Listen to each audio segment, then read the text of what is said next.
What's up, guys? DSP Tactical here. Today we're going to be doing a quick review and breakdown of the Q Honey Badger 300 Blackout pistol. So Q designed this thing basically to be a purpose-built PDW that dresses like a precision tool, yet it runs like a suppressed dream. The way I put it with my buddies is it makes no sense, but it makes total sense at the same time. It's kind of one of those guns that, admittedly, I bought it for the looks and kind of because of all the hype at first, just because it's such a small, lightweight tactical SBR, but it's quickly turned into one of my favorite firearms I own, and here in this video you'll see why. So today we'll do a quick breakdown of everything. Obviously the weight, the engineering, the adjustable gas system, receivers, controls, and I'll show you how I run mine. So obviously we have a suppressor here. This is the Q Trash Panda 762, obviously made by the same manufacturer, Q, so it kind of goes together pretty well. I also have a SureFire Turbo Mini Scout Light Pro. It's got a Unity Tactical tail cap as well, and on top of the top rail, it's got the Unity Tactical pressure pad. So again, same manufacturer, same companies, they kind of work well with one another. I try to keep as vanilla as I can with attachments, because they, for lack of better words, talk to each other way better and work better and are a bit more reliable. Obviously on the top, the EOTech EXPS3 for the sight, and then I got a couple personal adjustments. I have the finger grip up top. I switched out the stock grip for a B5 Systems. It's just a little bit scratchier and it kind of feels better, in my opinion, when I hold it. Obviously a couple new mags with the windows. It comes with a black mag. Obviously this colorway is a little different. They go by, it's their version of FDE, but there's grays and browns and kind of brushed, gold and silver. I mean, the look of this thing is just phenomenal. Obviously you buy guns for, how they operate, but if you can get it looking pretty nice out there on the range with your buddies, it's a plus one. And it's just amazing to look at. Sometimes I catch myself, when I go in my safe, I just kind of stare at this one most of the time. So, beautiful gun. Obviously it functions amazing too. We'll get into that, but we also have the Q FDE, I think they call it a G-String. It's their sling, kind of same reoccurring theme of the firearm itself, just super lightweight, super tactical. There's no metal attachments here, so it's not going to jack up any of your rails or any of your parts. So, in terms of functionality, I'm not sure it gets much better than this for those short SBR sort of PDW systems. What makes, the Honey Badger so special is that it's not trying to be everything. It's built as a compact, suppressor-centric PDW that balances minimalism with premium materials and fitment. Q took their original Honey Badger concept and refined it. Short, rugged barrel, indexed adjustable gas, and tolerances that really let the suppressor shine. This is, obviously you could run it without a suppressor, but it's kind of one of those firearms that you're going to want a suppressor. It's a lot of my buddies, and I agree, it was kind of built to be run with a suppressor.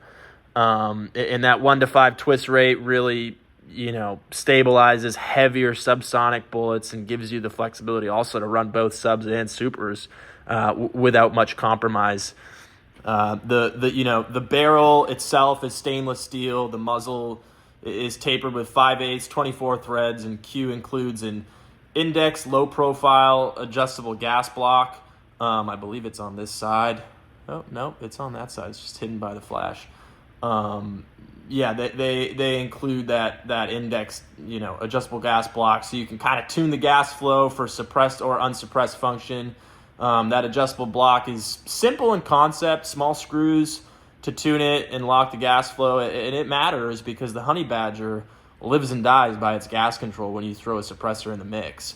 So, again, in terms of functionality, it doesn't get much better than that adjustable gas block, and it's a quick and easy fix if you're going to pop on and off a suppressor.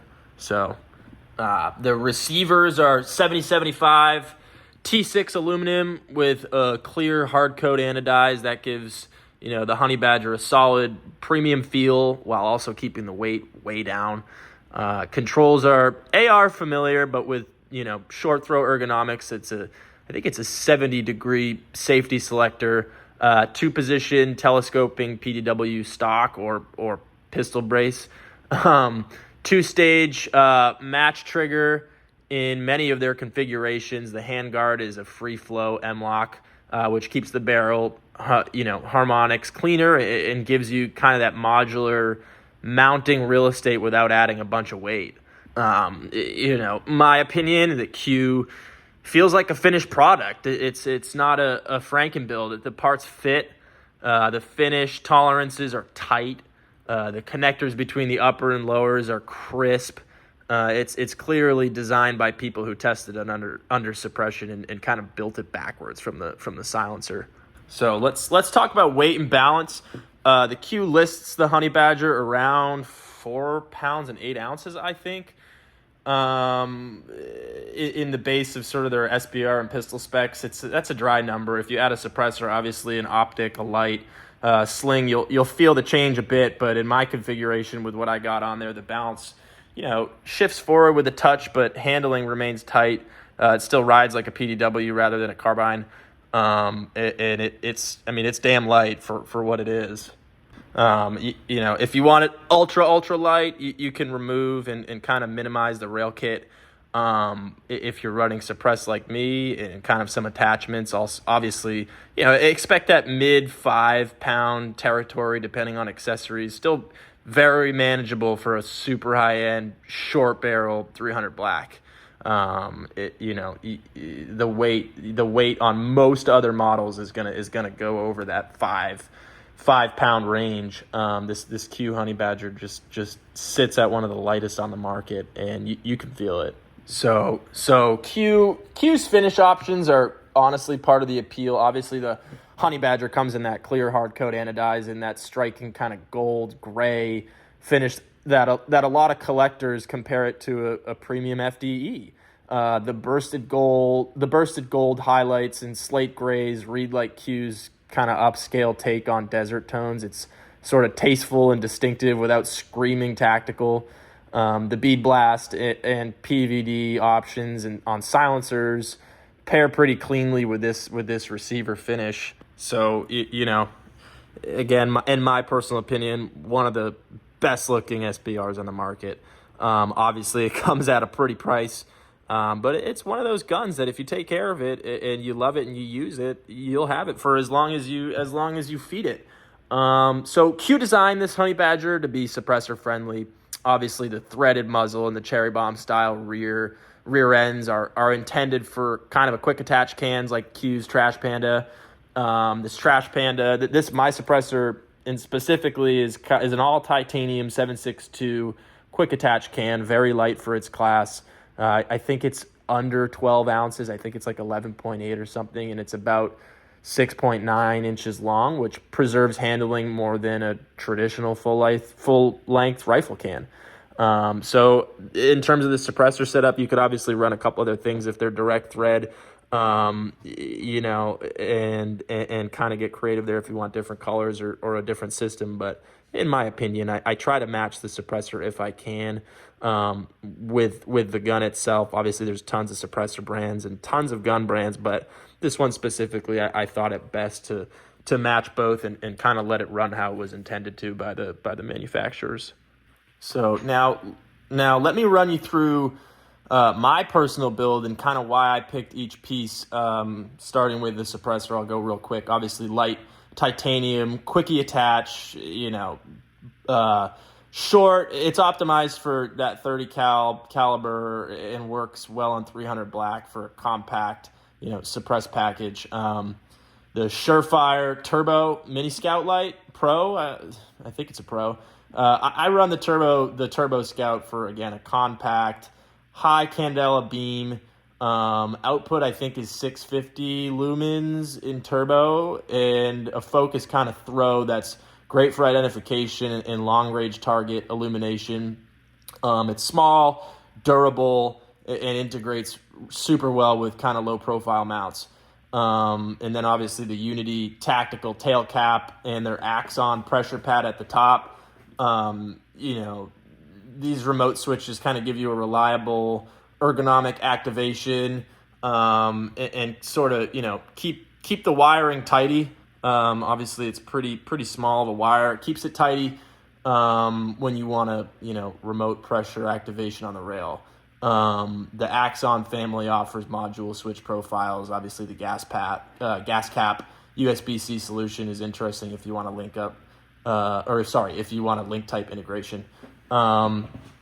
This guy, pretty self-explanatory. This is probably the most popular and common sight to run on SBRs and even, other rifles if you're not going ACOG or something longer for something 7.62, but the 3.0 holographic optic, obviously for fast target acquisition and low profile, that kind of matches the Honey Badger's PDW role.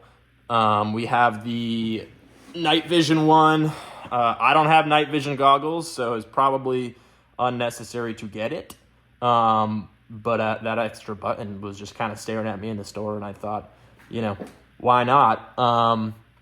And again, I got it in this kind of FDE color. It matches the mag more than anything. These are obviously other mags. These are PMAGs with that window, like I mentioned before. I think it just kind of gives it, that extra oomph of a look with some more gold showing. Again, the functionality of this SBR is top notch, but the looks of it are a huge plus. Not that it matters, but the amount of times I get free boxes of ammo at the range because people are like, I'll buy you a box of ammo if I can just, shoot it a bit, I can't even count on two hands. It's just, this rifle just captures people and they want to shoot it. And so do I. And again, the window PMAG 30, reliable, lightweight mags. Obviously they're pretty damn common. Then we got the B5 systems grip. Obviously we replaced the Magpul. I swapped the standard one for kind of, better ergonomics in my opinion, a better hand purchase. Small changes, obviously, in the sling completely change real world comfort. The sling, premium 1-point, 2-point style sling that keeps kind of the rifle, accessible and stabilized while moving. Obviously, a sling's a sling, but these are so damn light, and what they got, kind of the way they have them attached, I don't even know. I should know what these are called, but they did some Q released on their website. You can go check it out. But I guess the weight of this is worth, the equivalent of using a huge number of something else. Again, obviously, I don't know exactly what these are. I kind of, when I was building this with my guys at my local store, they were like, match obviously the brands of the suppressor with the gun itself, and you're gonna want to get one of these slings. I think they have a couple other ones that are limited edition, but I wanted that kind of FDE look throughout with just kind of like the gold, the grays, the browns, and the tans, and I think it looks pretty damn good. And then obviously, lastly, we have that little M-LOK finger stop. It's small. I didn't want to deal with a cheap, paperwork waiting thing to get a vertical grip. And to be honest, I don't even know that this would look great with a vertical grip. Kind of right now as it sits, this thing, the way it kind of holds is perfect with that little finger grip. You kind of just put it around, squeeze it real tight, wrap your thumb around it, and then it's kind of quick access to the pressure pad. For me, it works great. This setup is a complete dream. One of my bucket list guns for sure. And kind of the way I built it out, it couldn't get much better for me. So on the range, I guess range performance we can kind of touch on the range with sub loads in the Trash Panda. The Honey Badger, it's soft, low report, easy to keep on target. Recoil is super mild. Thanks to that kind of short barrel and can. The adjustable gas block lets you tune it for clean ejection and lower bolt force gas, if you will. Supersonic ammo, you'll notice kind of like a sharper report and different kind of back pressure profiles, but the 1-5 twist handles heavy bullets pretty confidently. If you're filming and relying on consistent function, save your gas block settings and log kind of which loads you run and whether you're suppressed. Because, again, I'm not showing you how to alter the gun. I'm saying good gas control is essential for, a suppressed short 300 black.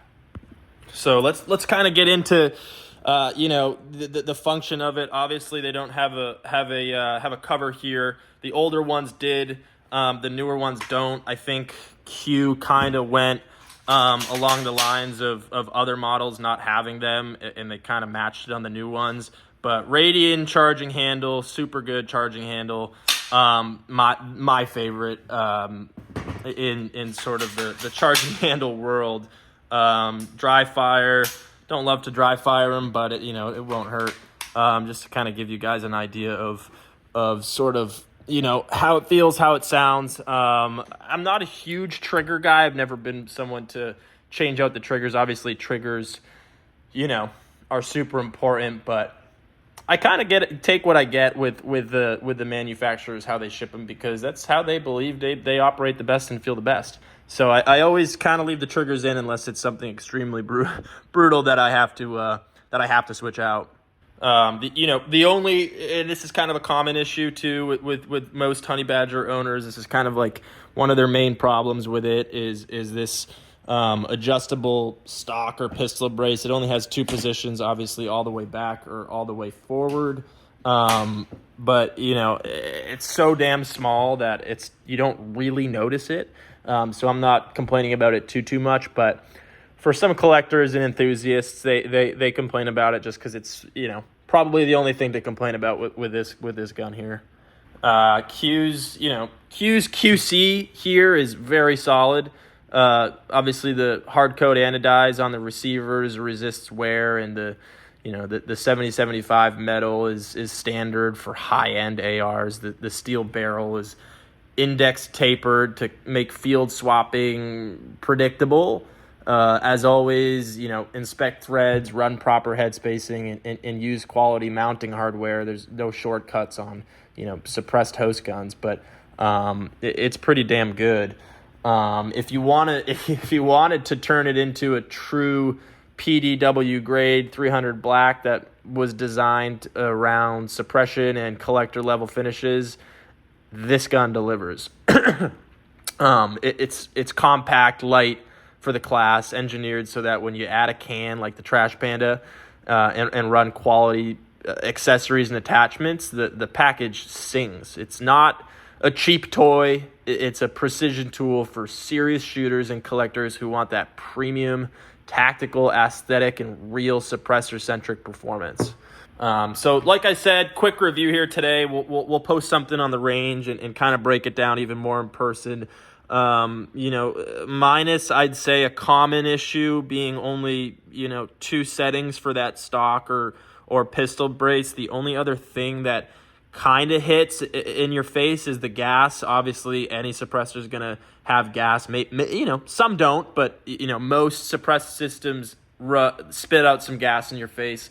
Those are the only two main issues I have with this thing. And again, the stock or the brace only being in two spots does not bother me at all. It's so damn small. I've got medium-sized hands, I'd say, and I think total size it's like three hands, four with the suppressor. It's in terms of size, just to kind of give you an idea of how big or how small this thing actually is. It's tiny. So this thing, obviously, you're going to want to put it all the way back if you're, aiming and shooting on the rifle and kind of trying to go longer range with it. But, you don't want it in that midsection. It's already so damn small. Your cheek's going to be, borderline touching the charging handle. So all the way back, is plenty of distance. And I think a middle option almost would do the beauty of it and injustice, because it's just so damn good as it is. So guys, if you like this dive into the Honey Badger, hit subscribe. Obviously we're gonna run out to the range and put a bunch of rounds through it. This one, obviously, with the suppressor, I'm running subsonic. These have an open tip, so great kind of home defense PDW if you need it. I'll put metal jackets or cheaper ammo, full metal jackets or cheaper ammo into it on the range. But Like I said, drop questions in the comments if you have them. Obviously, this is a new channel, but we're going to be, reviewing most of my personal collection, which I like high-end stuff. I like shooting high-end stuff, and you'll see all of it. I'll pin, some of the most asked questions into a part 2 range deep dive, and kind of dive into it deeper. But I appreciate you guys tuning in. Stay tuned for the next one. We got some good stuff on the way, and see you soon.